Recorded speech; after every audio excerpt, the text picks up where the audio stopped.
Not sure what happened there, but anyway, we're just doing this. I swear, technology is not our friend today, man. That's okay. Yeah, normally there's a lot more we would have to this. We'd have our intro, but you've seen it all before. Welcome to the Wrestling Junkies podcast. I'm Mr. Cincinnati. I'm joined by the podcast dad, Choops. How we doing, buddy? It is officially fall, folks. Eric is in his flannel. I am.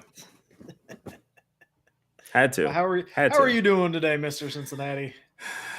I'm tired, man. Yeah, it's been a long week, but I get to end the day by talking wrestling with you. I don't know. There must be something in the air because I haven't had to deal with Johnny Van Frank all week either. So I almost kind of miss him. I heard there was another contract dispute, so we may have to get in touch with his lawyer again. What does he want now? What does he want now? Realistically, due to legality, I am not allowed to say at the moment. But I think all of that will come to fruition here soon. Okay, all right. Okay, I'm gonna keep my lawyer hat off because that sentence is just not okay. Hey, look. Due to legalities, I can't talk. I can't. Okay. That's we have our own CM Punk. We have some contract issues, and we will get there. And he brings numbers, so we need him on board with us and on this journey. But whatever, we gotta get it right. We gotta get it right. Does he use real glass too, and then cry about it? Hey, watch it. We have fun. No suspensions. Anyway, we got a great show planned for.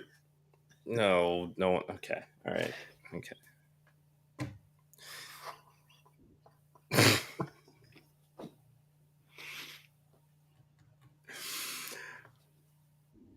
Are you okay over there? Anyway, okay. Anyway, we have a great show for you guys. As always, hit that QR code in the top left corner, like, share, subscribe, hit those notifications. Help us to get those numbers up. We're not, I feel like we don't do a good enough job of telling people to actually, do that sort of stuff to help drive those numbers up. But, this is our concerted effort to try to be better at that, I'd like to think. And we got a great show for you guys today. A couple of big bits of news that came out before we get into the results of Halloween Havoc. First things first, Will Ospreay has hired Barry Bloom to represent him in all negotiations. He will be a free agent in February of 2024, I believe it is. And for those that are not familiar with Barry Bloom, he is probably one of the biggest wrestling agents in the business. He represented Hulk Hogan, Scott Hall, Kevin Nash, Goldberg, and all of their massive contracts.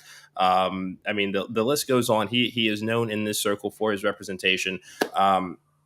This is pretty significant because Will Ospreay is now saying all options are on the table as when it comes to the next chapter of his wrestling career. And this is a guy who has said many times over the years he has zero interest in WWE, and that stance seems to have changed. So, I put this story on your radar the other day. So, what do you think about the news of him hiring this particular agent? Well, first things first, we have to get the board out. We have now gone 0 days without mentioning Hulk Hogan. Good job on you. You were going, and I didn't want to interrupt, but we are now back to 0 days. So thank you, Mr. Cincinnati. Yeah, this is a big deal. I think Will Ospreay is doing the right thing. I think he knows he's a coveted free agent, and he hired the right person to get him the most amount of money. I'll kind of throw it to a baseball thing. He's kind of the Scott Boras of agents, right, in the wrestling world. And if you know anything or don't know anything about Scott Boras, he always gets his clients the best offer no matter what. And that's exactly what Ospreay is going to do. I mentioned to you either off show or in a text, like he knows his value, and this is just smart on his part. Like I don't have any issues with this. He did tweet out over the last couple of days that how much he enjoyed Impact, and that the whole TNA switch he's intrigued by. I don't know if that's the landing spot, but I think all doors are open. I think with Vince being out, I think that is definitely opened that door for WWE. I think he has more confidence in maybe a Triple H to book him rather than a Vince McMahon to book him. The report is that Triple H is trying to go after some big names in 2024. So that would, what bigger name right now than the international superstar Will Ospreay? Does his style fit in the WWE? I'm not sure. I think he would be better suited for AEW. The crowd, the audience already knows him. If I'm him, I'm probably going to AEW because I think you'd have better opportunity to have the matches you want rather than the ones that you'll get in WWE.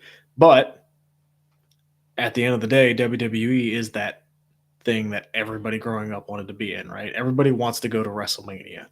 And if that's what he wants with his career, then hey, more power to him. Yeah, yeah. I'm going to take it a step further. I don't disagree with anything that you said. There's been a lot that has changed in the life of Will Ospreay this year as well. I mean, it was earlier this summer that he went on social media and basically said, "My body is not what it was 3, 4, 5 years ago." He knows that he works a dangerous style, and he knows that his time left, in at least as an in-ring competitor, is limited. If I am the if I am one of the best wrestlers on the planet who is closer to the end of his career than the beginning, knowing that his body is now having him, resort to changing his in-ring style, I'm going to want to go get my bag Mm-hmm. and do what I can to secure a financial future. Because with Osprey, that's not to say that there isn't anything that he can't do in the wrestling business behind the scenes if he really wanted to. But as far as making the most money that you can as a wrestler, this is the opportunity to cash in on the free agency status. I would agree with you that AEW would probably be the better fit long term, but there is real appeal in WWE. Again, Vince is out, Triple H is doing the booking. Tell me that you would not want to see Will Ospreay and Ricochet share a WWE ring. Yeah. Same with Seth Rollins, Shinsuke Nakamura. A lot of these guys that he worked with on the Indies, or at least a nice number of them, are in WWE right now as well. So, that's not to say that there aren't matchups there. I think that it's just a matter of they'd be so scattered and so selective as opposed to an AEW where he can just kind of plug and play and work with anybody that's on that roster right now. How much do you think the New Japan partnership goes into that decision? Because I know that was a big one for Kenny and the Young Bucks. Yeah. Yeah, I could see that, just because there is a familiarity and a home base that has established there. So, yeah, sure. I don't think that, I think it would be crazy to not factor that into any decision that he would make regarding his future. But at least, and I guess it's good because he's not, leaving on any sort of bad terms or anything like that. Unlike Kota Ibushi and him signing with AEW and kind of having that umbrella over it. So yeah, it sounds like it's all love there. So sure, if that were to be the case, then he gets to continue to do what he does, but find himself centralized in the States, tour across the country, probably get more off of his, of his merch money off the top. I would have to imagine. Yeah, I think that AEW would be the better fit, but the fact that he is now saying that everything is on the table, despite having been so vocal about, "I have no interest in WWE," those are words that have come out of his mouth. The fact that that stance has changed is pretty seismic, and it says that I would have to imagine Triple H is going to pull out all the stops to try to bring in Will Ospreay, because 2024 is. There are a number of contracts that are coming due in 2024 that you know, while we would like to think that a lot of these people will stay, there's just no guarantee. So, especially given the fact that wrestling is where it's at right now, of feeling like they have to go after him, whether he decides to sign is another question. But if I'm Triple H, I'm like, what do I got to do to get you here? So, who would you say more likely to sign with WWE right now? MJF or Will Ospreay? MJF. Really? Because I'd go Ospreay. Interesting. Okay. I think we have the same follow up question for each other. Is the why? Yeah.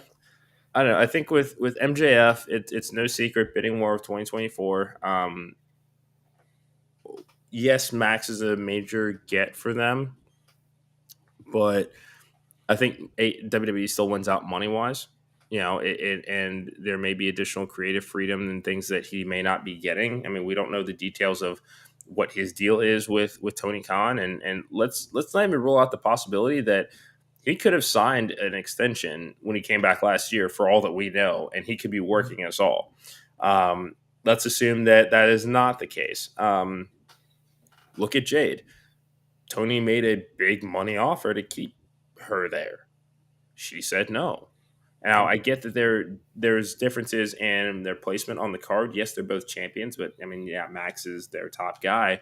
But I just think that from an entertainment crossover appeal, which is the one advantage that WWE has over any other wrestling promotion, MJF fits in like a glove. Yeah, I think I go Osprey because of what you said of, hey, I don't know how much longer I'm doing this, right? MJF is 26, 27. Yeah. Say he signs a 5-year deal, he'll be 32 at the end of it. He can still go to WWE after that. And who knows, if AEW is still around in 5 years. I don't know. We don't know what will happen. You're going to break the effing internet by saying stuff like that. Let's not, all right? We don't know what'll happen. We don't know, the success of all that and everything. Like we Thoughts just and views of don't the podcast that know. do not reflect all of those on the Wrestling Junkies podcast. That's fine. That's fine. But I would say Osprey because of the age factor, and I would also say Osprey because like his roots are not in with AEW. Like I think it's going to be a tough decision for MJF. Is go. I helped carry this company. I helped lead this company to where it is now. And yes, hopefully it'll be around in that 5 years. And he can be one of those people that have been like, I put this company on the map. And how hard is it going to be to go, man, I have to leave the company I helped put on the map to go over to this competitor to help them beat the company I put on the map. That's why I would go Osprey. Yeah. Yeah, I mean, I think the only thing I would say to that point is, story aside, an executive vice president signed with WWE. I mean, Yeah, but that's just what I mean, and I get that there's also the home. You can make the home argument there too, but I mean, this is a commodities game. You have to think that money is going to be a factor in these decisions no as well. doubt. And quite frankly, WWE can offer more money to just about everybody than Tony Khan can, or is at least willing to. Yeah, and that also depends on who comes off the books for the WWE within the next year. So Yeah. It'll be interesting. Osprey, I think either way, whatever company he goes to, I think is going to be successful. He's a great wrestler, but yeah, it's a real big decision for him, and excited to see what happens. Yeah, you and me both. God, I love wrestling. Yeah, last night was surprising. It's just one of those days, I know, yeah, and we're definitely going to get that into that a little bit. But before we do, we've been talking basically an international superstar. Let's talk an international PLE. WWE has announced they're going to Germany. Guten Tag. Man, that's awesome. Like that's all I can say is that's going to be awesome. I know I saw Fightful say that Paris is also on a short list. They're going to run Japan here soon. Like we're seeing just the kind of, and I don't know if this is that next evolution for WWE to kind of take over the world, right? And I don't know if this is a WWE or WWE. I don't know if this is a Triple H call. I don't know if this is a Vince call. I don't know if this is Ari Emanuel call. But over the last year, we've seen a lot more international shows, and I just think they're making a butt ton of money off of it. So why not, right? Like I don't know what a Germany crowd is going to look like because we haven't really seen one, right? So far, all the international crowds have been fantastic, so I wouldn't expect anything less from Germany. Yeah, I would agree, and it's interesting that this news has come out, and this next tidbit I'll give you, we can kind of find a way to look and kind of parse and compare these things. But this was, I want to say it was Wrestling Inc. Ran a story about how much money Tampa St. Pete area paid for the Rumble coming up in January. Only about $500,000 out of a public investment fund that they used to bid to bring WWE there. does that number surprise you? Should it be higher, lower? Like when you hear that number, what do you immediately think? That the Royal Rumble is not as big as a SummerSlam or a WrestleMania. I think it is a firm 3. I think that's what that tells me. Okay. Okay. Yeah, because I when I first read that, I was immediately like, that's it, really? That's all that it took, and you know that WWE is not only going to accept that $500,000, but everything else they're going to take in from the store, ticket sales, revenue, all of that additional brand goodwill, and not to mention the advertising dollars, which We'll be there.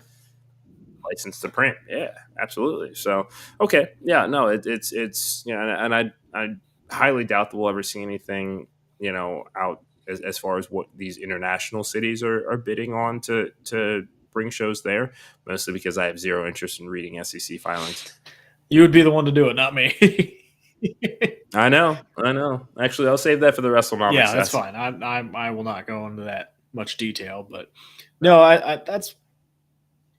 I think for a Royal Rumble, yeah, that's fine because it's not that big crazy event like SummerSlam. I don't know what Detroit paid, but it's not. I think SummerSlam is easily number 2, and then obviously Mania is Mania, but I think that makes sense for a Rumble in a stadium, which is fine. I don't like that though. That's the top 3 right now. Maybe Money in the Bank you throw in there because it was in London. I don't know. Yeah. Like Survivor Series is in Chicago, so we'll kind of see what that looks like in the future. But I think that's more of a number 5 at the moment, and Money in the Bank is kind of taking that place at 4. But Rumble at 3, with what you just told me, I think cements that. So here might be an interesting, and I literally only thought about this as you're giving this explanation here, because when it comes to Survivor Series, yes, I think we as fans would want to rank it, lower on the list if we're looking at a big 5 to include Money in the Bank. But from WWE's standpoint, when they're looking at cities to host War Games, I can't help but wonder if they're going to look for a higher bidding fee, because if they're doing War Games, that's 2 rings. That is less consumer space that they're going to be able to take advantage of ticket sales, concessions, merch, things of that nature. Do you think that they're going to want to quantify or include that lost space in there as well for a determination as far as what cities they may bring? Yeah, I mean, the show that's to? that's a great question. It's they would have to, and I am looking up on Ticketmaster or SeatGeek right now to see if the Survivor Series tickets are available. I don't think they are. Yeah, here we go. So I can kind of look, and right now it has 1 ring on the seat map. I don't know what that means. Maybe is that we don't know what that means, but until they establish that a War Games is going to be Survivor Series, like themed all the time, I still think you're going to get those events in not smaller venues, but like more of a arena feel, not a baseball stadium, not a football stadium, right? Like until they have that marketed as Survivor Series is always War Games, or if they just do a War Games pay-per-view, I don't foresee Survivor Series drawing a stadium show. If that makes sense. I would agree with that. No, I definitely wouldn't. And it's I think that because the brand itself is so closely associated with Thanksgiving, holidays, etc., that people are going to be selective about, if I've got the option of going to Survivor Series at the Allstate Arena versus Soldier Field in November, and that's just for comparison of the city that it's going to be in.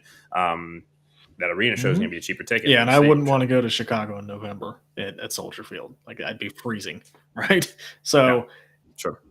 It's I don't think Survivor Series is there until they make it Survivor Series War Games or whatever they need to. And by the seating map, it doesn't now. It doesn't look like we're going to have 2 rings. So we shall see on that. Yeah, but yeah, I don't think Survivor Series is a stadium show yet. Yeah. Does it make you uneasy that there's been no kind of hint or indication that War Games will or will not No, happen because at I'm any point in not. time yet? I don't have. I don't think it's going to happen. I don't because I think they would have kind of established that already. I mean, the pay per views in next. What day is it? I just had it up. Sorry, folks. It is. It's in 1 month. Literally 30 days. And there, I mean, I would think that you would try to market that a little bit more, if because even on the poster it's Survivor Series. Last year it was Survivor Series War Games.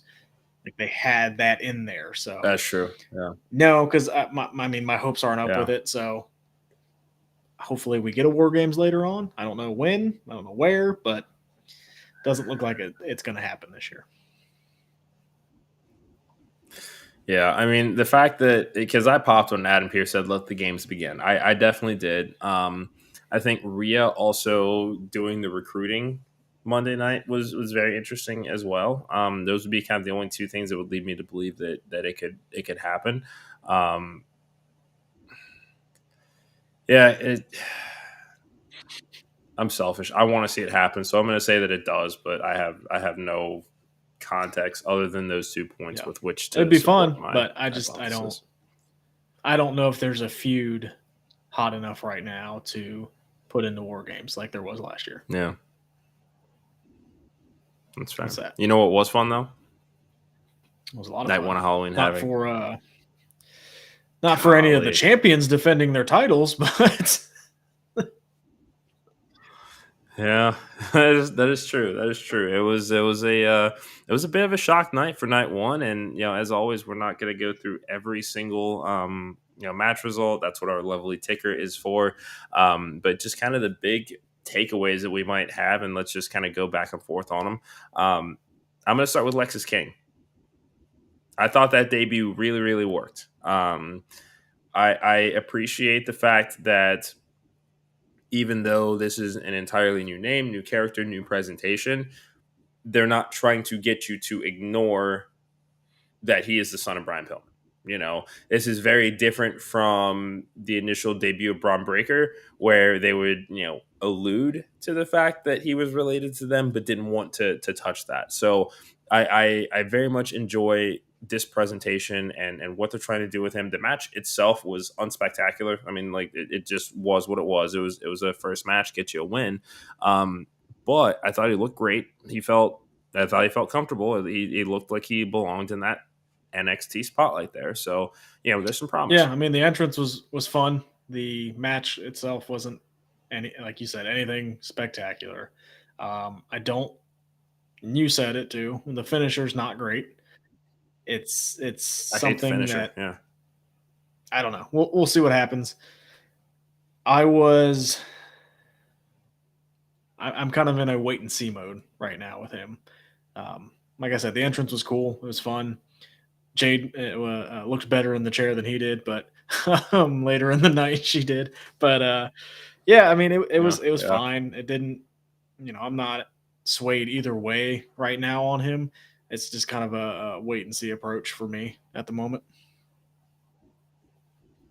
Sure. Yeah, I mean, I think that that's totally understandable. This is an entirely different environment from AEW, where he was off to a hot start and then just kind of faded out. And I think, especially once Julia Hart left and joined House of Black, it was kind of the beginning of the end for the Varsity Blondes. But hopefully, he can channel some of that MLW energy and Yeah, do something awesome with I it. want a feud soon. I don't want squash matches a bunch. I would like him to Yeah, get into a program here soon and like give me a story. Don't just have him keep coming out and beating people for no reason.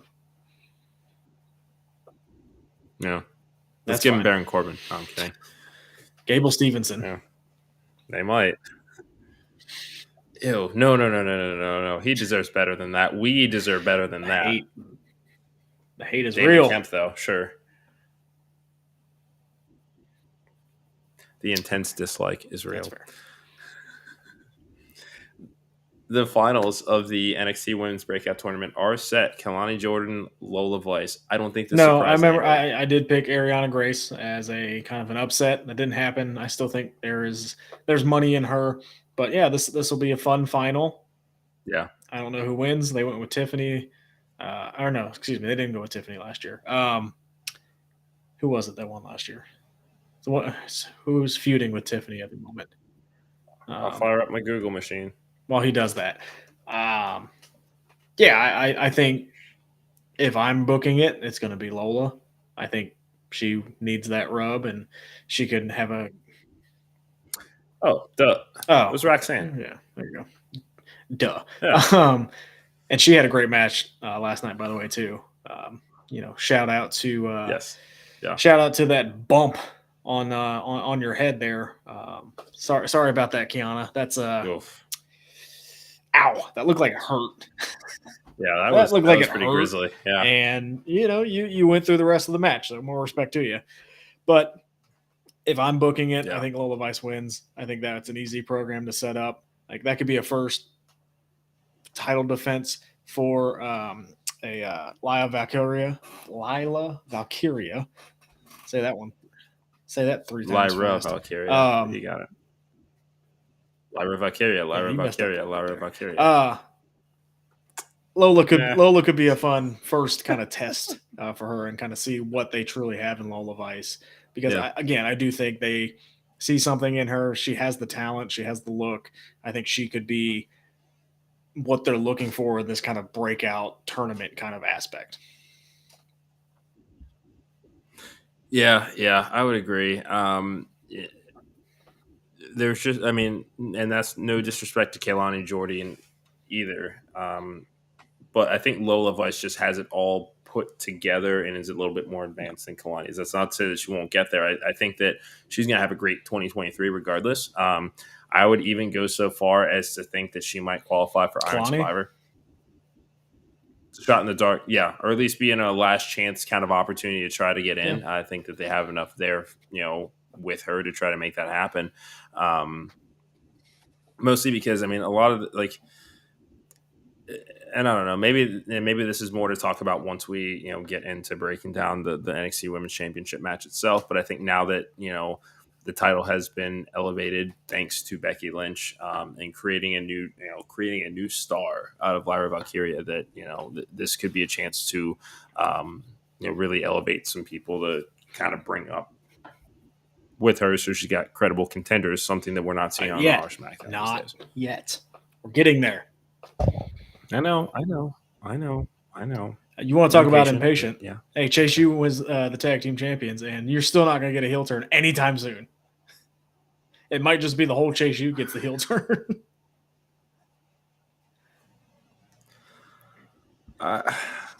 I'm super hyped that they won. I really am excited that they won, mostly because this was an NXT 2.0 gimmick that I really had to be sold on. And Andre Chase's dedication to that professor character and just his general demeanor and everything that he does, it works and it's entertaining. I still don't understand the logic of turning Thea heel, or at least teasing it to have her align with JC just for them to go back, because there's not really been any motivation explained. I think that, as far as from an alternative booking standpoint, if I had the pencil, I would cost Chase U the tag team titles by Thea Hale throwing in a towel. So at least there's a tie back to why that happened in the first place, because other than the fact that JC just as a single star on her own without anybody around her is mid, I can see why they want to put others around her, but I don't understand why she's part of Chase U. I know she's trying to get them to embrace their heel side, but they clearly didn't need to do that in order to. There was a distraction with JC when she got knocked off the apron and they got the win. So maybe Chase U will go, okay, maybe we do have to. Maybe we'll see some more heel tendencies moving forward of cheating, and okay, we can take the shortcut. That's fine, that kind of thing moving forward, and I'd be okay with that. I'd be okay with a heel Chase U. That is kind of a, the face run got a little stale, so maybe this could be a good thing, and maybe JC's the one to do that, and maybe that's the point of Thea turning heel. Also, Chelsea Green was on the TV last night, and that was awesome. I'll admit it. I feel like you have to I feel like we have to just start saying her name the way the Samantha Irvin does You can anytime do we that. mention her. I will not. Let's see. Chelsea I will not dare imitate Yeah. the great announcer. I cannot do that. She is a treasure and must be protected away at from all Logan Paul. costs. Yeah. Right. What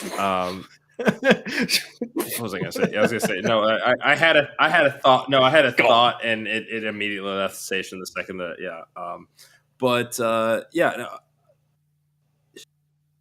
I lost it again. Anyway, yeah, I saw. What's next for the family? Whatever they want. I could see them go to the main roster. I don't think there's like they don't. That's a gimmick that they don't need the champions. Like they will have their backstage skits and they will always be funny. And if they go to the main roster, I wouldn't be shocked because we could see some fun stuff up there. Yeah, that'd be cool. And I think that just as far as depth for a tag team division, I think that either brand could really use it. Like when we think, at least, and I'll have to deal with SmackDown like when I'm actually watching the show to try to do a count, but I really only count like 5 tag teams outside of the champions on Raw that it's like, okay, they could be credible challengers for them tomorrow. If I know that you have your thoughts on building them up, but when you just think about that there are teams available that they could have feuds with. I mean, they could use a little bit more depth than they do, especially if we're looking at the splintering of Imperium and where that might go.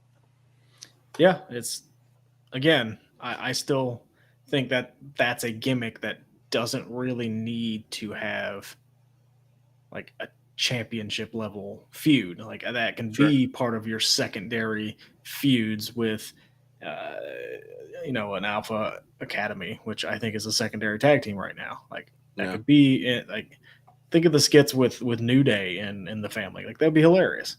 And that would be cool. Yeah. Like I just think that that's a gimmick and that's an act that would probably get over very, very well without a title attached to it. Yeah, but to your point too, it's also again about the depth in order to have secondary tag team feuds too. So that's why it's just when it comes to looking at filling out that tag team division as a whole, that's the way to do it. And I mean, I think at this point it's just unify the damn tag titles already. Just make it that those tag team champions can go from show to show. Like I think your men's and women's tag team championships, I think those are the only ones that should be able to do that. You're asking for too much. You're asking for logic in a non-logical world that we live in.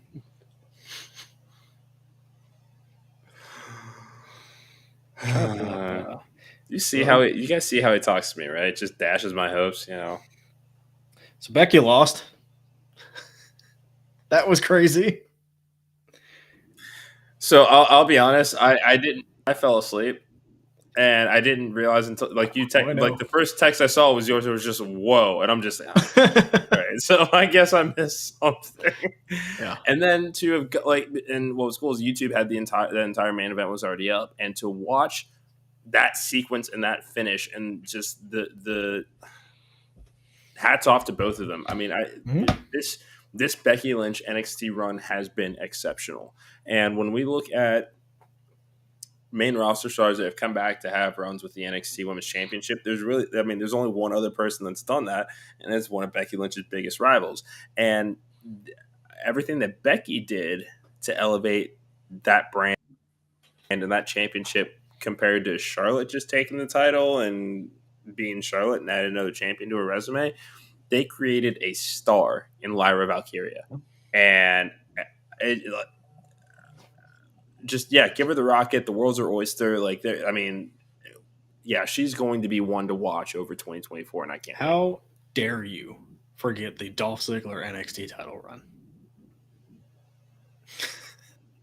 Anyway, Lyra Valkyria is going to be an absolute star. I cannot wait to see what she does in 2024. Is this? And to be fair, I only said specifically the women's division, Becky's biggest rival. Do you think we still see Jade on NXT now? Or does that ship sailed?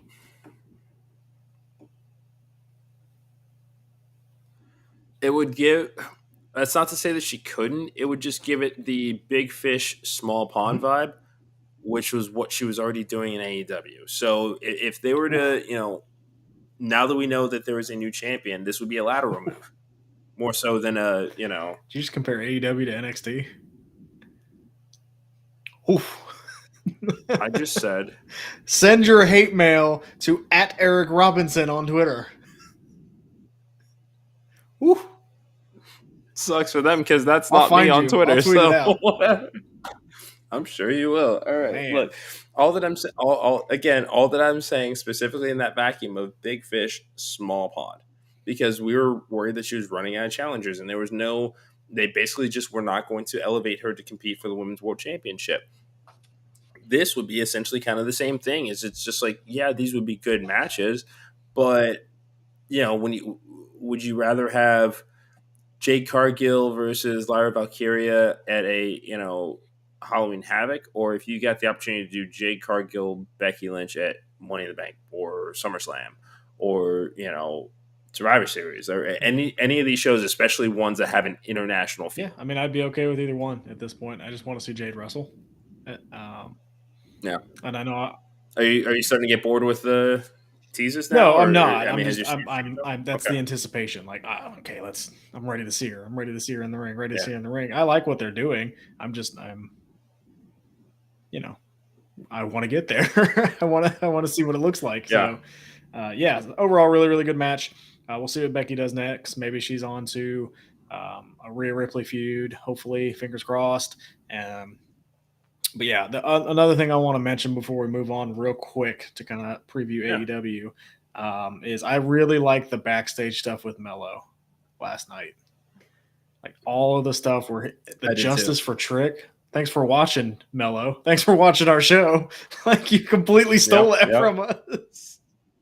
Hey, that's all right. That's all right. Which one said is around here? Well, I really like this story. I'm excited to see what happens next week. Like, does Trick come back and cost him? Like, what is that story? I think they have a really, really fun story going on right now with that.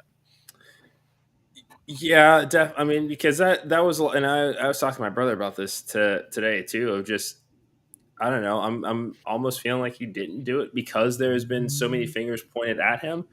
Unlike with the Triple H Shawn Michaels story, where like no one would have expected that was Triple H ever, and this was coming off of him basically stabbing him in the back with that pedigree to kick off that feud.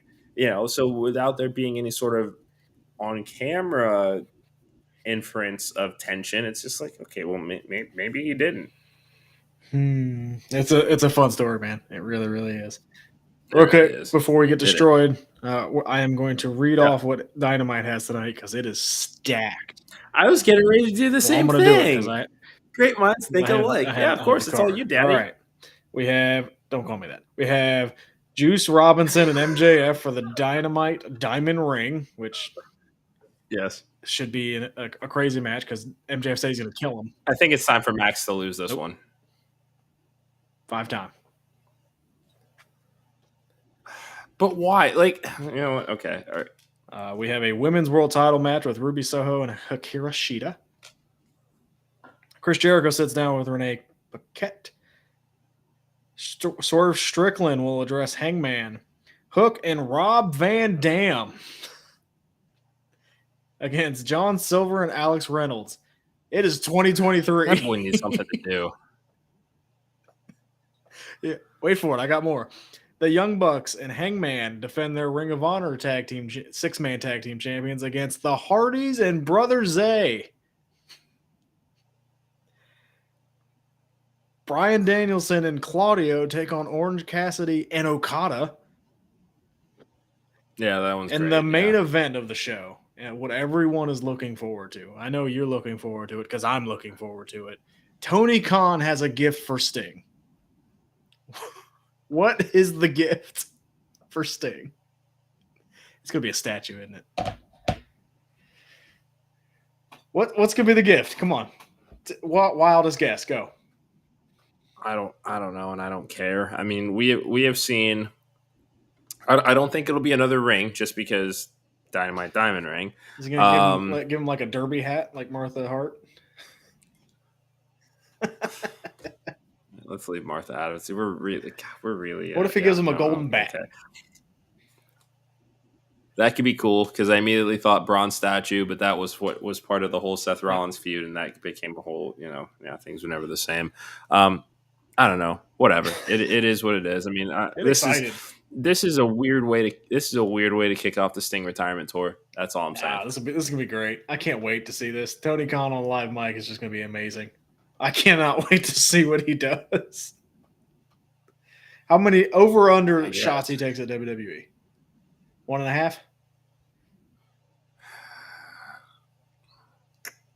He's gonna get one dig. I'm gonna push. One dig in there. I'm gonna push. I just wish he would sit and eat his damn food. That's push it. It 1.5. Come on. That's why I set the line. Professional gambler. Fine. If I have to choose, I will take the over. Ooh, I'm taking under, but I think he'll get at least one. He'll get one shot in there. Because if it is a statue, that'd be hilarious. Yeah, I mean he's a historian. You know that he is. I don't know. I just and tonight's Dynamite is taking place from the worst sports town in the history of sports in Philadelphia. There, so thanks Phillies. I stayed up all night to watch that crap you guys pulled in Game 7. Appreciate it. Yeah, fired up. What a joke. What a joke. At least I have the Eagles. Yeah, that's true. That's true. I saved that to the 41-minute mark, guys. You notice I'm not wearing the Phillies hat.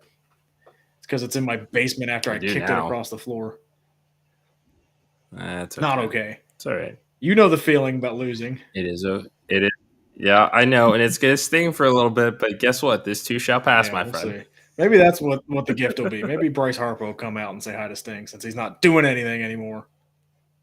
Joke. Okay, I think it's time that we go ahead and wrap this. Are you gonna stay awake for this one tonight? Gonna try to. Me too.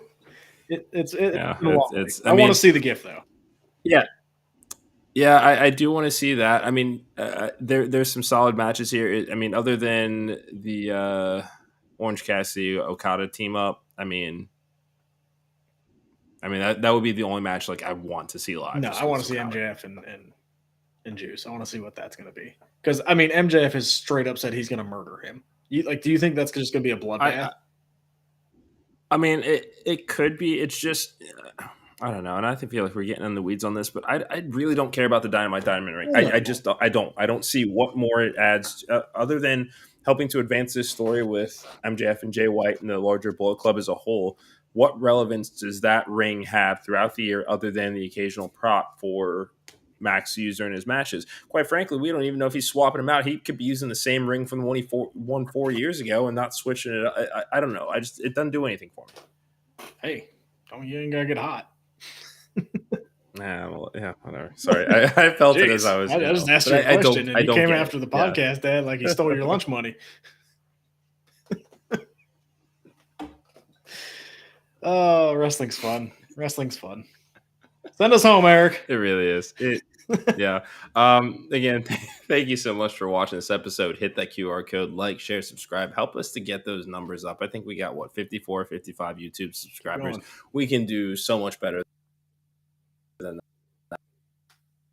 that. So, who knows? Maybe we'll have to ask people to watch. Hey, we need the views up because we got to pay Johnny Van Frank. So, guys, help us out. Yeah, that's coming off of your side of the books. Anyway, thanks so much for enjoying this episode of the Wrestling Junkies podcast with us. For the podcast, I'm Mr. Cincinnati. We'll talk to you guys soon.